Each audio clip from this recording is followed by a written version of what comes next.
Welcome to the Rustic Garden. Today I want to show you how to bottom prune your tomato plant. This is an indeterminate tomato. It's a Virginia Sweets. You only really have to prune your indeterminate tomatoes. These are the plants that will grow 6, 7, 8 feet tall. They will send out lots of side growth and they get quite massive. And they really only die out when either the cold weather comes and kills off the plant or it dies off from a fungus, a disease, from pests or something like that. Bottom pruning will create a barrier between the upper leaves and the soil. I've showed you in other videos that if you mulch over your soil, that creates a disease barrier. So when it rains or you water, spores don't splash up onto the bottom leaves and then diseases can get established to your plant. So the first thing you want to do is mulch. Keep the mulch on your ground. You can use grass clippings. You don't have to use shredded hardwood like I'm using here. This is actually cedar, but create a disease barrier. You can use newspaper if you want. Then when your plant is, I don't know, this is probably 20 inches tall, you want to take off maybe a quarter of the bottom leaves and just snip them off. This is creating the disease barrier. It makes it harder for soil-borne problems to get onto the leaves. It also creates airflow so that your plant dries much more quickly. Over here on the side, I'm going to take that off too because that plant leaf is growing down to the ground. So that's all you want to do right now. Is I took off, a quarter, maybe a third of the growth. This starts the bottom pruning. Eventually I'll take it up to almost a foot, but you can't just go right up to here. Let the plant grow a little bit more, another 6 inches, take off a couple more branches.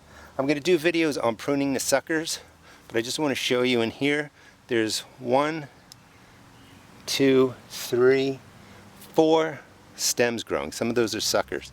I'm going to cut this one off because I don't want 4 main growth stems going. There's 3, because the plant is just going to get too bushy and too compact. And when you prune, you want to, one, create a gap, lets the air flow in, but you also want to take out growth as the plant is going upwards so that you have the same thing going on. Air will get through the plant, it will dry the plant off, and it'll stay healthier. Again, pruning is really done to manage the potential for diseased pests, fungus. If you don't have them in your area, if you're lucky enough, you really don't have to prune your tomato plants, but most of us deal with some sort of blight, other kind of pests, so pruning is a way to really manage. There are my Sioux and Homestead tomato plants. The Homestead is a semi-determinate, but it gets pretty tall and pretty bushy. The Sioux is an indeterminate tomato. I'm going to prune the bottoms of those plants and take out some of the suckers, and I just want to show you what the transformation looks like. There are the plants pruned out. Let me just show you the leaves real quick.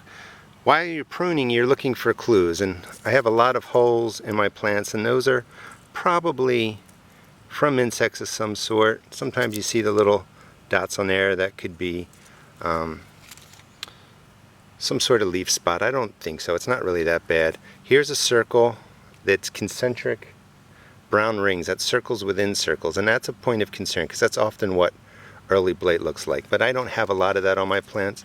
But anyway, you're looking to find clues of what might be going on with your tomato plants. I've been pre-treating these, so hopefully I manage disease and pests pretty well.